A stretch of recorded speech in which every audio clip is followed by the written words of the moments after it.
In a now-deleted Instagram post, Somizi expressed his pain as he captioned the WhatsApp screenshot that read, "Good evening MHLONGO. I would like to take this opportunity to thank you for what you did for me when I was at my lowest. EBB, without any provocation or me asking for help, you extended your hand towards me. You are the only one of the hundreds of my children who stepped forward for me. This has gone to the deepest and innermost of my being." The message was followed by a lengthy caption from Somizi, expressing his love for the late Serafina, creator. In the late-night news interview on Ngema, Somizi had this to say. Okay, I first met Ukutumbongeni when I was like 4 years old. He was in the same play with my mother and my father, Gibson Kente musical.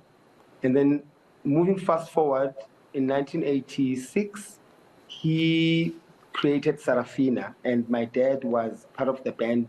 He was a band member and a choreographer, and I used to go to rehearsals every day with my dad, and to a point where I ended up staying with the cast, Sarafina, and I was very young then. And then 2 years later, I was about 13 years old. There were auditions for the second cast, Sarafina, where they needed a cast to travel the rest of the world, whilst the first cast was stuck in New York on Broadway. So then I went for auditions, and then when I auditioned, he asked me if my parents knew that I was coming for auditions, because I was like 13 years old.